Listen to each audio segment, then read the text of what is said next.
It's the World Cup, boys and girls. Those of you who are expecting a home transfer special, that'll come hopefully in like a week after we've finished winning the World Cup. It'll just be the next day after we get knocked out of this tournament. But this is...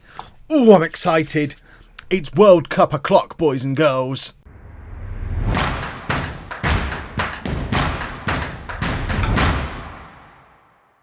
Hello and welcome to part 8 of It's Coming Home, not that one. I'm Kev, and coming up on today's episode we have the first two group games, or the two group games of the World Cup. The World Cup looks like a very different beast to the one I'm familiar with. And we have two group games against Iraq and Algeria. If we don't win them both, then I should be sacked, and probably will be sacked, as manager of England. I don't know what the tournament does after this. They go all the way up to Group P, and then a second round, which I guess becomes knockout. It's very confusing. We've played two warm-up games, and the big news is we've decided to switch tactic off the back of the friendlies and warm-up games we've played. The 4-3-3 that we used all through qualification, we used it to win the Nations League last summer. It didn't look great against Brazil. It also didn't look great against Tunisia. So for Egypt, we switched back to the 4-2-3-1 that we used right back at the start when I took over at England, and we won 6-0. We looked excellent. So, with very little preparation and no track record to back it up, we're going into the World Cup with a 4-2-3-1. I always suspected we might go this route anyway because it's a much more sensible system than a 4-3-3, especially when you play against better opposition like we saw against Brazil. We have the option to switch it up to a 4-2-4 if we need to as well, because we do have an abundance of strikers. But we're going with Williamson today, and this is in fact the team that we're going with for the first game against Iraq. I think you should be familiar with all of them. I don't think there's any new faces in there. The one player you haven't seen play yet, but we've always known about, Morgan Potts. He's the guy who right back at the start was almost as good as John Francis as the attacking midfielder. I then proceeded to not call up for 2 years. Francis is now too old to play in that role, so he was in my squad of 30, played really well against Egypt, and is now starting at the World Cup. And Edmonds, the hero of when I first took over, who's barely played for either England or Liverpool for 2 years, he's also starting. So there's going to be a few disappointed Thompsons knocking around the bench, but they'll get their opportunity when the time comes. So we're going with Powell in goal, a back four of Page, Williams, Ashworth and Hubbard, with Smith and Nix in midfield, Edmonds, Potts and Goff behind Williamson. Of course, the big change, the big impact that this system can have is allowing Goff to play as a winger again rather than as the right back that he's been playing for a while. I'm going to stick Edmonds to be on attack actually and really push him on and get him forward just to get him up alongside Williamson. And we need a big performance from Potts. If Potts doesn't play well, we have to abandon this system. We don't have another attacking midfielder in the squad. So this is going to be a big test for Morgan Potts. We're looking for a big win against Iraq, because then it would be nice to be able to rotate the players a little bit for the game against, it's Algeria, isn't it? Because presumably they're knockout games, that's a different thing entirely. Knockout games then do come thick and fast. So we need to make sure that we're keeping the players as fresh as possible. We probably don't need a league table on here throughout the World Cup. How can we get rid of this? There we go. League table is... I'm going to be so confused with the first home game of the new season, why we don't have a league table on there. Someone will have to explain it to me when the time comes. But hopefully, that's like a week away, because if we win the World Cup, we've got loads of England episodes to come. Hubbard trying to get the crossover. Ends up with Potts. Potts scores after 2 minutes. There you go. I said the pressure was on him to put in a performance, and that's a good way to start a performance. A goal 2 minutes into a World Cup when you've been given arguably the most important creative position in the entire team, having never really played under this manager before. What a fairy tale story it'll be if Potts goes on to be the star of the World Cup. I acknowledge it's probably fairly unlikely, and he'll turn out to not be any good, and there Edmonds is getting sent off. 5 minutes in, the other guy who needed to be a hero. See, that changes everything again, because we also don't have a left winger. So, poor old Potts. Poor old Hubbard, because I think what I'm going to do is sacrifice Hubbard and bring another striker on. And just go to this. So poor old Hubbard, who was involved in that goal, got the assist for the goal, but I can't not play Goff, so Goff will drop back to right back.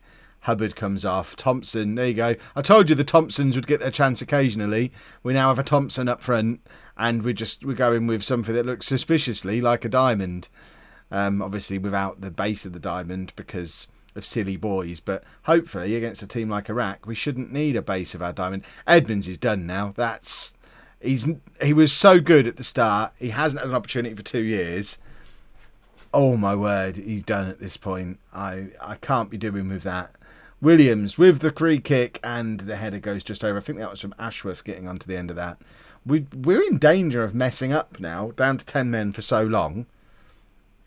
We should have the quality to still be okay. Williamson with the cross, Thompson heads just over. We do still seem to be in control of the match, but it's absolutely not the start I had in mind. To quote the commentary bit at the bottom of the screen, Smith finds Thompson. Thompson doesn't know where Williamson is. Nobody knew where Williamson was there. That was weird. Thompson had to take the shot on himself, and it goes over. Now Goff with the free kick, and he hits the outside of the post. We've seen Goff hit some beautiful free kicks over our time at England, but wasn't to be there. Williams with the corner now. It ends up with Ashworth. I love the fact our two centre-backs are combining for the free kick, and we've won a penalty, and this should be Williamson to put us 2-0 up. We're going over to the little telly, but it is not needed. That is Williamson, isn't it, taking the penalty? It better be. It is. Williamson with the penalty. It's saved, but he scores the rebound. Of course he scores the rebound. He's Kevin Bloomin' Williamson. Iraq 0, England 2 after 32 minutes, and we're doing it the hard way, but fingers crossed we should still have the quality to make it through these group stages. Is this really what the group stages of the World Cup is going to be like in 20 years as well? Because if it is, I won't bother watching until the knockout round starts. If you don't get any big games in the groups anymore, what's the point of the groups? Who wants to see England basically play 2 glorified friendlies against Iraq and Algeria? Thompson in behind, can't quite force. Well, he did force a save out of the keeper. That's exactly what he did. But he doesn't actually score. Potts with what could be a fortuitous assist, but Williamson can't turn and get the shot away on goal, and we end up with the throw, and it's with Page, who can't find Williamson. Smith to Nix, who's dropped very deep here, finds Goff, who's pushed forward. Potts back out to Goff again. We've got 3 players lined up in the middle. I think it was aimed towards Potter, but it ends up with Page again. Our fullbacks are both basically playing in midfield at the moment. It's like watching Holme back when we did the diamond. Page with the cross. Thompson scores, and it's 3-0 on 37 minutes, and Thompson doing himself the world of good, doing himself a big favour when it comes to forcing his way back into contention, because he's going to be one of the ones most disappointed about the tactic change, because playing in the 4-3-3, it was always Williamson, Thompson, +1. So Thompson would have been very disappointed that he wasn't starting anyway, but he's now grabbed himself a goal. Edmonds obviously is going to be suspended for the next match as well, so we're probably going to need a tactical tweak, because without another left winger in the squad, we can't play the 4-2-3-1 anymore. So we're probably going to go back to the 4-3-3, which is unfair on Potts. We'll figure something out. I'm going to have to actually think. Being limited to a 23-man squad is rubbish. Potts now. I mean, I did pick 6 strikers, so I kind of created a problem for myself there by picking so many strikers in a 23-man squad. But I'm Kev. You knew I was going to pick 6 strikers. I think we all knew I was going to pick 6 strikers and not have any backup in any other key positions. No backup on either wing. No backup at attacking midfield. Just more strikers, please.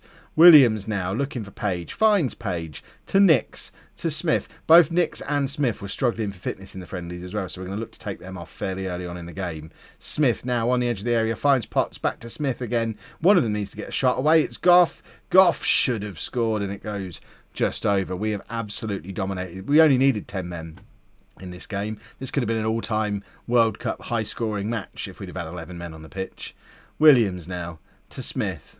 Smith floats it forward to Thompson. Thompson scores in spectacular style. That was a stunning goal. Thompson gets his second of the match, just about guaranteeing himself a start for the next game. So I've got to figure out at least a 2-striker system to play against Algeria, and it'll be a system we've never used before unless we drop Potts. But that's a lovely finish from Thompson. Absolutely deserves to be a part of this World Cup campaign, and we're going to take Smith off on the hour mark because he is already looking tired. Shaw can come on for him, and we'll just keep an eye on everyone else's fitness levels. Goff is also tiring, but again, right back is another position where we don't have a backup. We have Hubbard as the only right back in the squad. Goff we know can play right back as well. So with Hubbard already off the pitch, we don't really have anyone who can come on for Goff. So I think what we'll do is take off Nix as planned. We're not going to bring Wilson on. We're going to bring Porter on in midfield. Swap those two over. And that will do. We should probably praise the team as well. We've played very well, considering we were down to 10 men. Goff now to Shaw. Shaw back out to Goff. Goff with the cross. Finds Thompson. Thompson looking for his hat-trick. It's straight at the keeper, though. But another good opportunity for England. And it would be nice to grab a fifth. And then we need to have a long chat with Edmonds after the match for just being an absolute numbskull. Imagine being out in the England wilderness for so long, getting your opportunity, and then blowing it so spectacularly. Goff with the free kick. Williamson, no. And that is that, I think. There you go, full time. Iraq 0, England 4. Was a good performance, but obviously for Algeria coming up next, I need to figure out a new way of playing, which is going to be interesting. Here we go then, the solution for the Algeria game. Of course the diamond was coming back at some point in this save. It does mean sacrificing Hubbard, who's had to drop down to the bench. Edmonds obviously suspended for this match as well, but we can keep the majority of the rest of the team intact. So Powell in goal, back four of Page, Williams, Ashworth, Goff, Porter is going to play at the base in the midfield with Nix and Smith ahead of him. Potts remains in the side, and Williamson now joined by Stuart Thompson, who obviously came on in the last match and grabbed himself a couple of goals. We need to keep an eye on both Porter and Smith, who are tired. It's the World Cup. How do you go to a World Cup as an elite footballer tired? I don't understand. They should sort their fitness levels out. Their clubs should be ashamed of themselves.